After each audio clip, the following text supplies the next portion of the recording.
God is good, and with each day that passes brings us a day closer to the launch of Pantheon Rise of the Fallen. This is the Nathan Napalm channel, and if you are new here, please consider subscribing, especially if you're interested in Pantheon related content on our march to launch. Today, guys, I want to talk a little bit about the difference between Pantheon Rise of the Fallen and other MMOs that have come out in the past. A comment was brought to my attention in one of my videos from earlier this week, in which this person stated that basically, what is it that Pantheon's doing that hasn't been done before?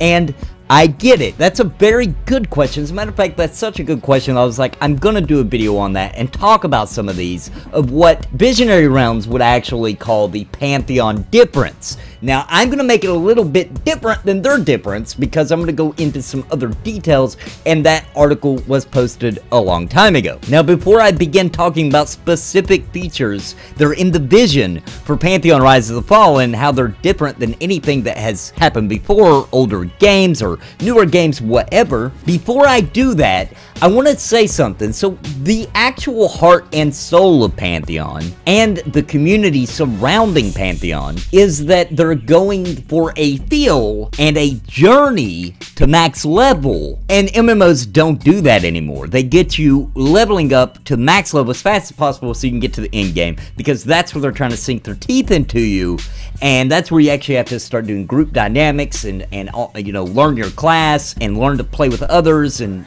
learn call-outs and all the things that come with hard, difficult challenges. And in most cases, modern MMOs, it's not going to happen till the end of the game, at the end game. So the journey, actually the entire leveling process, being dynamic, being difficult, needing teamwork, is the heart and soul of Pantheon Rise of the Fallen. Not that you rush to end game, but that you enjoy it, that it has systems in place that slow you down, make you enjoy the world, and actually live in this world and not just play through the world.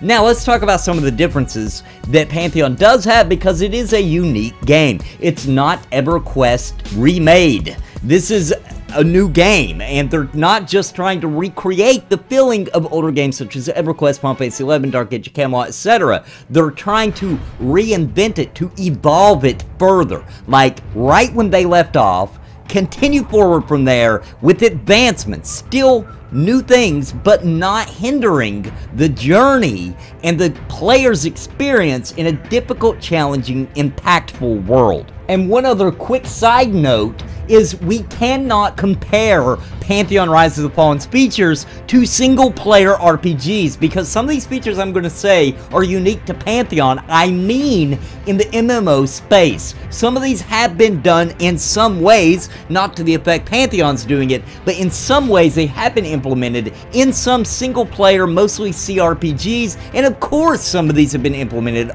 in pen and paper, tabletop, that kind of thing, and that's not what we're talking about. We're talking about compared to MMORPGs. First up, I want to talk about something that is near and dear to the core of the development of the game, and that is the atmospheres and the climate systems. Almost any MMO, there are climates, there are atmospheres, you know, it rains, you know, you might see some lightning in the sky, all that kind of thing, but Pantheon's taking it to the next level, and they're making it something to contend with, something that makes it a PvE, player versus environment. Notice how that word is not player versus mobs or player versus NPC, it's player versus environment.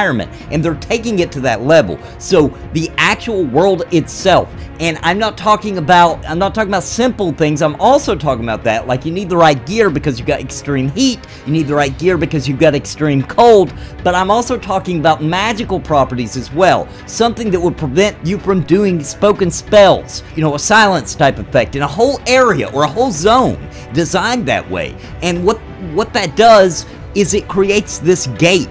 It makes it to where, number one, that's not the only issue. There's places where it's complete darkness, places where there's poison, where there's tornadoes traveling through the region that you can't go near. or you'll get killed. There's places where there's massive lightning, like the atmosphere has been charged in that area, and there's just lightning bolts and things coming down, just deadly. You need some resistance to survive it, or extreme skill. But even with extreme skill, in a lot of these, you just can't do it without the right gear. What this does is it creates people to go out in the world looking for gear to get to a point where they can explore these areas. It makes them secret. It makes them something you want to seek out. It makes you a place where you can't just go there. You can't just walk in and only worry about the level of the mobs, but you actually have to contend with the actual environment itself. And no MMO has done that like this. There has been events in games where something like this happens, and you know, you got to figure out a way around it or what have you. And sure, there are areas in MMOs where there are dangers, where it might rain there all the time because of the lore. I'm not talking about that. I'm talking about an actual system where you, the player, have to contend with the actual atmospheres and climates baked into the system, or baked into the zone, or area in the zone, or pocket of the zone.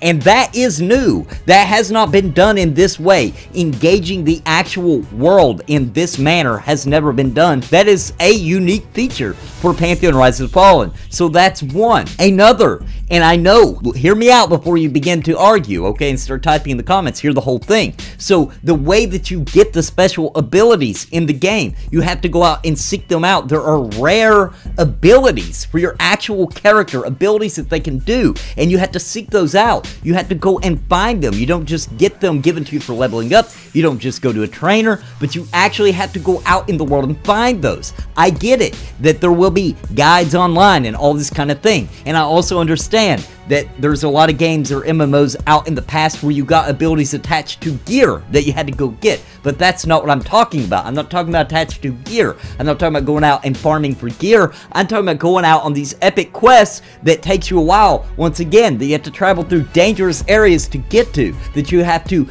contend and you have to prepare to even get this ability. It's not something that's just laid out for you, and even with a map or even with a guide online, you can't just walk there and go straight to it. You're going to have to contend with things to get there. Climbing the mountain, having enough endurance to get there, whatever the case may be.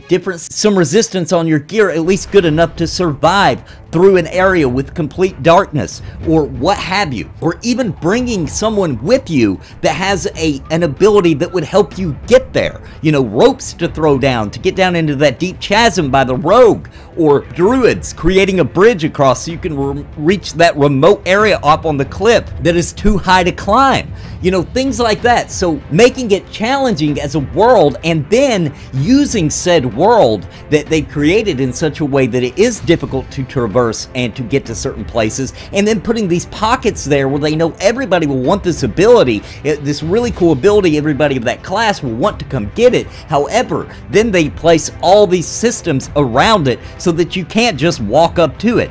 When you get there, that's part of the reward, guys. That's the cool part, and that's what's new to MMORPGs. And I know EverQuest did some epic quests and things like that, and so did Final Fantasy XI in order to unlock your jobs, but this is very different than that. This is when you get to this character or this sage or whatever the case may be to unlock this ability, and this is not something you just did in an afternoon. This took weeks. This took months. This took a lot of time of you planning, finding the right people to group with, getting your party together, traversing these dangerous places, figuring out how to even get to this person. And when you finally reach them, you feel special. You feel different. There's not 150,000 other people gathered around this NPC to grab their freebie ability, but you had to actually work for it. And then it becomes a reward, not just getting the ability, but actually speaking to this wise, rare sage out here that not everybody's getting to, and you pass people trying to get to it, and they wanted it, and they want it just as bad as you, but they didn't have the right gear, they didn't have the right team, whatever the case may be, and you made it. That is a very big reward. Then plus, you get some abilities as well, and you feel special. And when you get to go out with your party out into the world of Terminus and use this ability that not everybody has, now this is something very special. And that is new. Getting spells and abilities in a living codex in a way that is dynamic and that works with the system that I aforementioned with the atmosphere and climate system in order to make it more dangerous. Also, never done before, but has been claimed before that they're gonna do it.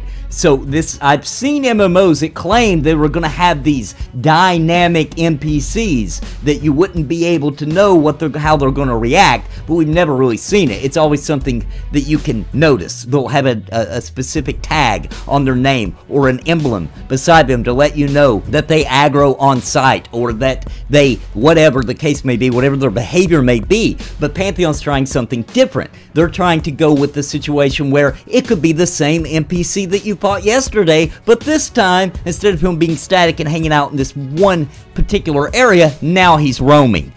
Because somebody killed him and he respawned with a couple of new traits. So even if you're camping the same area, when they respawn, they could have new attributes. They could now, the same spawn could become a runner, running to go get more NPCs. Have we had NPCs that ran and got others before? Sure, EverQuest, but this is an evolution to that. This is where they might not be that this time. Everybody knows that in EverQuest, it was cool, it felt very dynamic, right? But then you learned it and you knew who ran, you knew everything. Now, it didn't mean they always ran, so it did feel dynamic. However, you got to a point where you did know what mobs did what, and, you know, even if it was the same kind of mob, they'd have a name difference or something different to let you know what they did. This is not that. Now, in the early beginning stages of the game, leveling up, maybe they will put a little tag just to get you used to it, to get you familiar with all the different kind of NPC behaviors, but they go away and then you don't know what they are anymore. You don't know how they're going to react, and your team has to be ready on the fly, once again,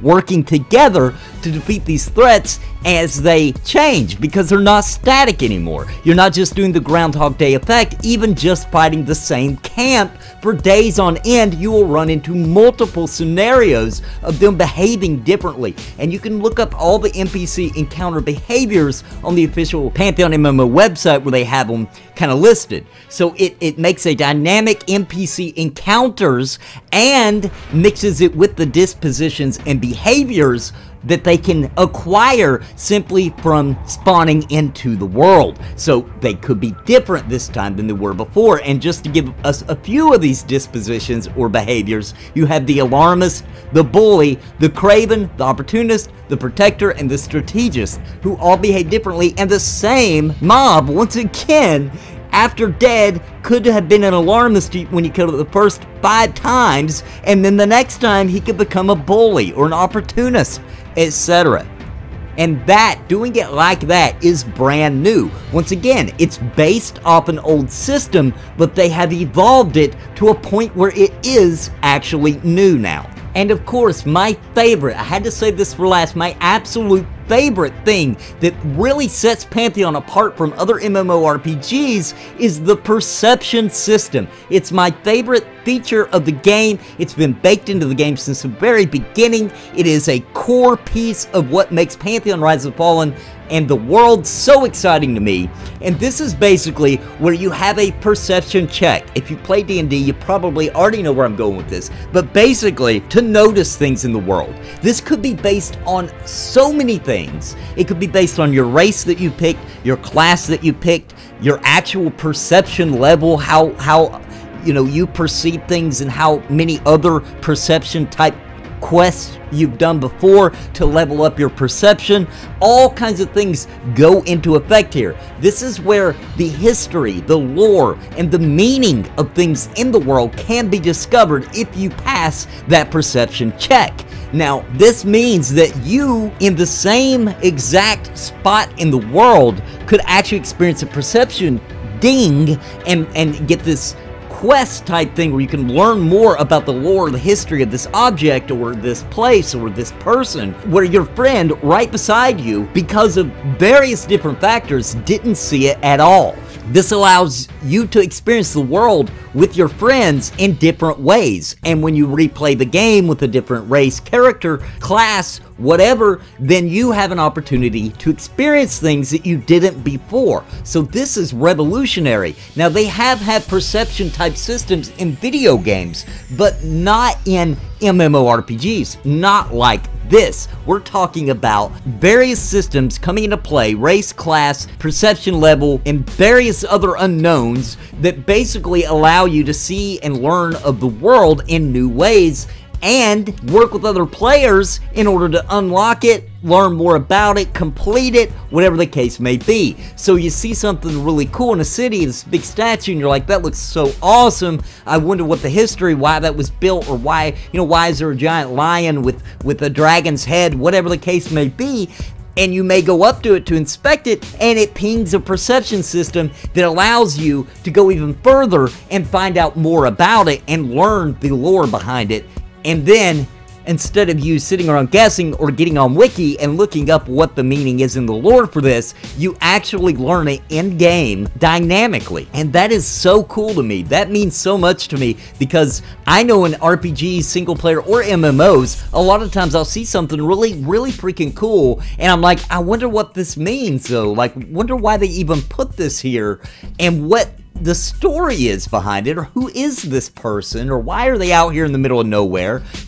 This hermit out here randomly, in the middle of nowhere. What's his story? How did he end up so far from civilization? He has a lot of wisdom. Where did he learn that? He seems like he knew the king, whatever the situation may be, and you never get to dive in any deeper than that one basic layer of his text of what he says to you. So this gives you more layers, like an onion, unpeeling it to learn more and more about the world of Terminus. And Terminus is so mysterious because of the way they set up the world, which is the last unique thing I'm going to talk about today, and that would be that the actual world itself. I've already talked about how cool it is of the way we're going to be able to explore the world and see the world and journey through the world, but also the world itself and the story behind that, where all these races from different planets, from different dimensions, or whatever the case may be, all colliding right here in Terminus together. Why are they here? How did they get here? Are there more races coming? Was there a purpose? Was there certain gods behind it all? What is going on? And from the very get-go, not only does it give the developers a lot of freedom in the future for expansions and things like that, because they can introduce anything and it will fit the lore, but also it creates this mysterious veil over everything, to where you just don't know, where everything's uncertain, and it's just a really good idea for setting up an MMORPG world, and nobody's ever done it like this. The races aren't from here. It's not like they, flew here in a spaceship from another planet. These people don't even know why they're here. All these races just converged on this old world. It's not a new world. It had history before they got there. So everybody's just trying to figure it out and get along and creating alliances and surviving in this hostile environment. And that is probably the reason that you have such crazy, weird atmospheric conditions on Terminus, is because these different dimensions and worlds collided here, and it caused the normal atmospheric system of Terminus to actually change, and it affected it in very diverse ways. So guys, that's my video today. I think that's plenty of things to set Pantheon Rise of the Fallen apart from older MMOs and newer MMOs, to make it its own unique thing and its own place in MMORPG history. I hope you enjoyed today, and guys, if you haven't already, please consider subscribing. Join me on Twitter, The Nathan Napalm. You can find me there at The Nathan Napalm on Twitter, where I post things there as well. And until next time, God bless and happy gaming. Please listen to what I say. I've been making videos all day. My friends all say I'm it's a video buffet. You can even hit replay. But please just subscribe.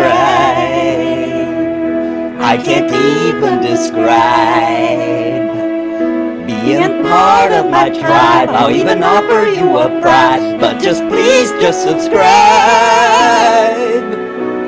and hit the bell notification too.